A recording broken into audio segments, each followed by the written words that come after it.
नमस्कार, मैं हूं आपके साथ आस्था कौशिक और आप देख रहे हैं हाई अलर्ट।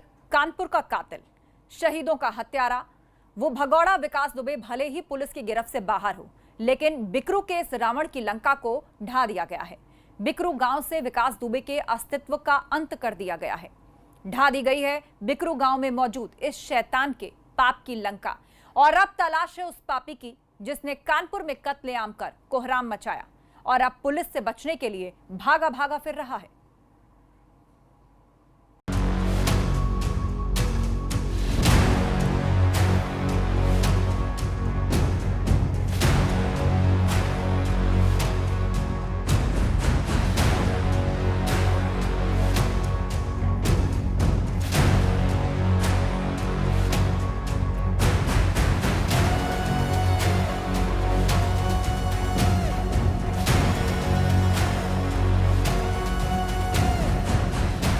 और कुछ इस तरह ढह गई हत्यारे विकास की पाप की लंका।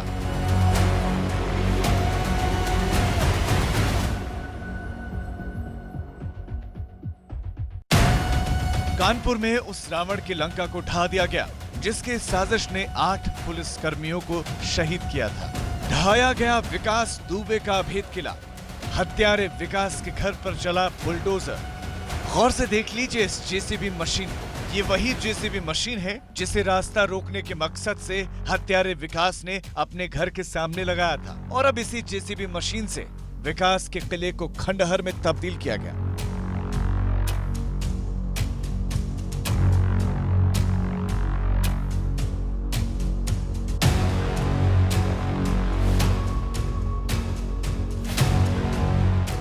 हत्याकांड के बाद अब पुलिस जो है वो एक्शन में दिख रही है और हम आपको सीधे तस्वीरें दिखाएंगे कि किस तरह से जो अभेद किला था विकास दुबे का उसको जो ध्वस्त किया जा रहा है।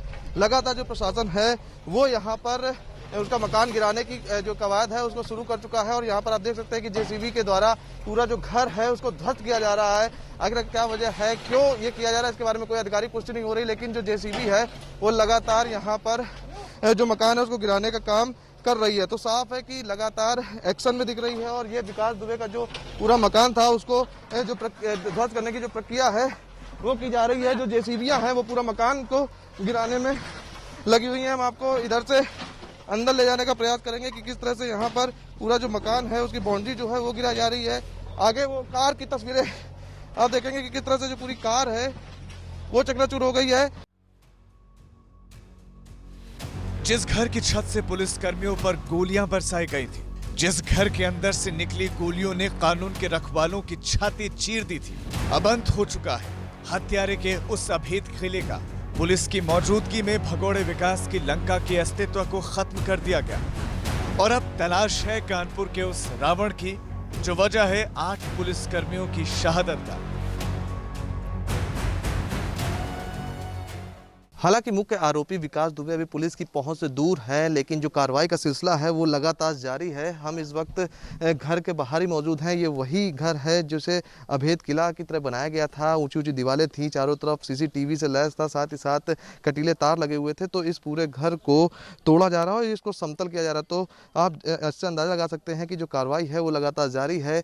जैसा कि अभी अंदर की जो तस्वीरें देखी थी कि किस तरह से पूरी लग्जीरियस गाँव के बीचों बीच ये पूरा एक महल खड़ा था जो पूरी तरह से लग्जीरियस था, चारों तरफ सीसीटीवी से लैस था और इसी के अंदर विकास दुबे अपना जो साम्राज्य था उसको संचालित करता था। तो वहीं लगातार पुलिस जो है वो प्रयास कर रही है, दबिश दी जा रही है। आखिरकार लोगों को पता नहीं चल रहा है कि विकास दुबे कहाँ है, क्योंकि जब अगर विकास दुबे के पुराने इतिहास की बात करें तो घटना को अंजाम देने के बाद पिछली बार विकास दुबे जब 2001 में मंत्री की हत्या करता है तो उसके बाद वो पैदल ही शहर छोड़ जाता है। लेकिन इस वक्त अगर उसकी शारीरिक क्षमता की बात की जाए तो वो लंगड़ा के चलता है, जिसकी वजह से ज़्यादा दूर तो नहीं चल सकता है, लेकिन फिलहाल उसके ठिकाने का कोई पता नहीं चल पाया है। पुलिस जो है वो लगातार सर्विलांस की मदद से प्रयास कर रही है कि उस तक पहुंचा जाए। तो वहीं लगातार जो उसके सगे संबंधी और रिश्तेदार हैं उनके फ़ोन जो है उनको सर्विलांस पर रखा गया है और प्रयास किया जा रहा है कि जल्द से जल्द उसको गिरफ्तार किया जाए। आखिर कहां छिपा है वो भेड़िया जिसने एक भेदिये की मदद से कानपुर के बिकरू गांव में खेला खूनी खेल? कहां है वो भगोड़ा विकास जो खुद को डॉन समझता है और अब कायरों की तरह अपनी जान बचाता फिर रहा है? शुक्रवार की पूरी रात पुलिस छापेमारी करती रही। पुलिस की करीब 20 टीमें अलग अलग जगहों पर दबिश देती रही। ये वही जगह है जहां विकास दुबे का कोई भी लिंक मौजूद था। इस मामले में 12 और लोगों को हिरासत में लिया है, जिनसे पूछताछ की जा रही है। पुलिस ने इन लोगों को मोबाइल कॉल डिटेल के आधार पर उठाया है। दरअसल इन लोगों से विकास दुबे की घटना से पहले पिछले 24 घंटों में बातचीत हुई थी। तो हालांकि ये गांव है चौबेपुर का एक बिकरू, उसके गांव के बीचों बीच ये मकान बना हुआ है, लेकिन आप तस्वीरें जो देखेंगे उससे आप ये अंदाजा नहीं लगा सकते हैं कि ये एक गांव के अंदर की तस्वीरें हैं। ये एक गांव के अंदर घर की तस्वीरें हैं, क्योंकि जो पूरी लग्जरियस लाइफ है वो यहाँ पर वो जी रहा था। जो घर है वो यहाँ पर एक महल की तरह बना हुआ था। गांव के अंदर इस तरह का जो घर है वो एक बड़ी चीज होती है, क्योंकि जिस तरह का पूरा साम्राज्य था, लिहाजा यहाँ पर जो आपको सबसे अहम, क्योंकि आपने अधिकतर देखा होगा, फिल्मों में देखा होगा, या फिर जो बड़े रईस लोग होते हैं या फिर बड़े रसूख वाले हैं, उनके घर की जो तस्वीरें हैं उस तरह से कि इतना बड़ा किचन जो है, और साथ ही साथ अगर बाथरूम की तस्वीरें देखेंगे तो यहाँ पर गांव के अंदर के बाथरूम में एक बाथटब भी लगा हुआ है, जो अमूमन लोग जो है वो फिल्मों में देख सकते हैं। वो यहाँ पर देखने को मिलेगा कि बाथरूम के अंदर बाथटब लगा हुआ है और टाइल्स लगे हुए, इतना बड़ा बाथरूम बना हुआ है। तो साफ है कि लगातार जिस तरह का पूरा साम्राज्य था, अब ये जो लग्जरियस लाइफ गांव में रहकर जीता था वो अब धीरे धीरे खत्म हो रहा है। यहाँ पर जगह जगह एसी लगे हुए थे और वो जो एसी हैं वो तोड़ी जा चुकी हैं अब, और जो ध्वस्तीकरण की प्रक्रिया है वो लगातार जारी है। कानपुर में 8 जवानों की शहादत के बाद अब तक हिस्ट्री शीटर और हत्यारा विकास दुबे पुलिस के हाथ नहीं लगा है। करीब 2 दर्जन से ज्यादा लोगों को हिरासत में लेने के बाद भी विकास दुबे की कोई खबर नहीं है। बताया जाता है कि मध्य प्रदेश में भी विकास दुबे के मददगार हैं। खबर है कि खूंखार भेड़िया विकास दुबे नेपाल भी भाग सकता है, क्योंकि वाराणसी से चंदौली के आसपास विकास दुबे की पत्नी ऋचा दुबे की लोकेशन मिली थी। हो सकता है कि बिहार के रास्ते ये शातिर नेपाल भागने की फिराक में हो। यही वजह है कि नेपाल से सटी सीमाओं को सील कर दिया गया है। चेकिंग अभियान चलाया जा रहा है और अब पुलिस का सिर्फ एक ही मकसद, हत्यारे विकास दुबे की गिरफ्तारी। एक तरफ कानपुर के कातिल विकास की तलाश जारी है, तो दूसरी तरफ अब यूपी में अपराधियों को सलाखों के पीछे पहुंचाने के लिए पुलिस नया एक्शन प्लान तैयार कर रही है, जिसमें जिलेवार मोस्ट वांटेड अपराधियों की लिस्ट तैयार की जा रही है। हिस्ट्री शीटर विकास दुबे कांड के बाद यूपी पुलिस में नई कवायद शुरू हो गई है। मोस्ट वांटेड की नए सिरे से जिलेवार लिस्ट बनाने के आदेश दिए गए। जिस तरह से विकास दुबे पर 60 मुकदमे दर्ज थे, उसके बाद भी कानपुर पुलिस अनजान बनी रही। अब हर अपराधी पर दर्ज मुकदमों के आधार पर ये मोस्ट वांटेड लिस्ट बनेगी। इस लिस्ट की समीक्षा डीजीपी मुख्यालय करेगा और एसटीएफ यूपी के मोस्ट वांटेड की लिस्ट पर कार्रवाई करेगी, जिससे प्रदेश में मौजूद अपराधियों पर शिकंजा कसा जा सके।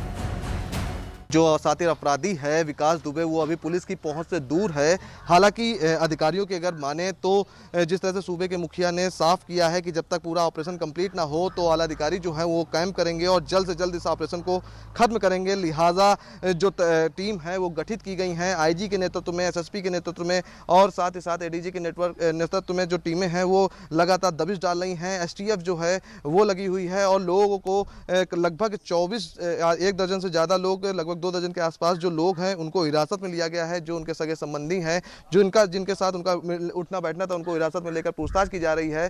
तो वहीं कल जैसे घटना हुई थी उसके बाद 2 लोगों को एनकाउंटर में, मुठभेड़ में मारा भी गया था। तो वहीं जिस तरह से 3 लोग जो फरार हो गए थे उनकी तलाश की जा रही है। लगातार जो टीमें हैं वो जगह जगह दबिश दे रही हैं। पुलिस का कहना है जल्द ही उसकी गिरफ्तारी कर ली जाएगी।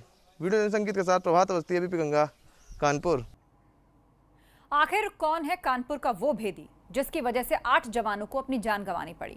क्या वाकई दबिश से पहले उसकी खबर कुख्यात विकास दुबे के पास पहुंच चुकी थी? क्या इन दावों में दम है कि पुलिस की टीम में मौजूद था विकास का वो भेदिया जिसकी गद्दारी ने 8 जवानों को शहीद करवा दिया? क्योंकि पुलिस के मुखबिर का नाम तो अक्सर सुर्खियों में रहता है, लेकिन इस बार ज्यादा जिक्र है एक अपराधी के खबरी का, जो सबसे बड़ा गुनहगार हो सकता है कानपुर कत्लेआम का।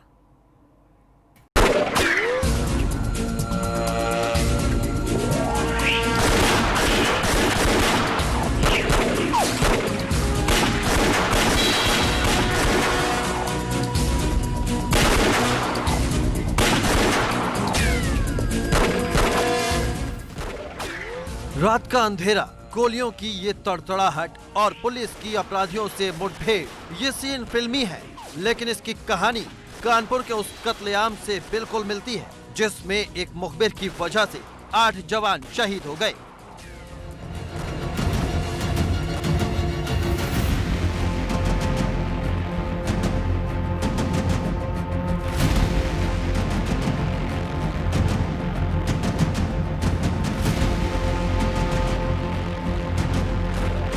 खाकी नाम की इस फिल्म में पुलिस टीम के साथ मौजूद मुखबिर ने कई जवानों को शहीद करवाया था और कानपुर के बिकरू में भी एक मुखबिर की वजह से ही पुलिस पर हुआ अब तक का सबसे बड़ा हमला और इसका शिकार हुए हमारे 8 जवान। ऐसे में सवाल यह है कि कौन था बिकरू का वो सबसे बड़ा गद्दार? आखिर कौन है कानपुर कांड का वो भेदिया जिसकी वजह से 8 पुलिसकर्मी शहीद हुए? कौन है कानपुर के कातिल का वो दोस्त जिसने अपनी वर्दी को दगा दिया और एक हत्यारे से हाथ मिलाया? आखिर कौन है ये कानपुर पुलिस का वो गद्दार जिसने एक कातिल का साथ दिया? कौन बना भेड़िए का भेदिया? बिकरू पहुंची पुलिस की टीमों की जानकारी आखिर कैसे लीक हुई? क्यों जेसीबी मशीन को रास्ता रोकने के लिए लगाया गया? कैसे पुलिस कर्मियों के पहुंचते ही फायरिंग शुरू हो गई? इन सुलगते सवालों का जवाब है वो भेदिया जिसने विकास दुबे का साथ दिया और अपने साथियों से गद्दारी की। कौन है पुलिस में विकास का खबरी? पुलिस के मुखबिर का नाम तो अक्सर सुना होगा, लेकिन पुलिस की टीम में एक गैंगस्टर के खबरी की कहानी डर पैदा करती है, क्योंकि इस बात को समझना बड़ा मुश्किल है कि एक गैंगस्टर ने पुलिस महकमे में अपने जाल को बिछा रखा है और उसका नेटवर्क पुलिस के नेटवर्क से ज्यादा प्रभावशाली है। किसने लीक की थी ऑपरेशन की खबर? इस बात से इनकार नहीं किया जा सकता है कि कानपुर कत्लेआम का सबसे बड़ा गुनहगार है गैंगस्टर का वो खबरी जिसकी गद्दारी की कीमत पुलिस कर्मियों की शहादत है। क्योंकि अगर इस ऑपरेशन की खबर लीक नहीं होती तो हिस्ट्री शीटर विकास को तैयारी का मौका नहीं मिलता और आज वो सलाखों के पीछे होता।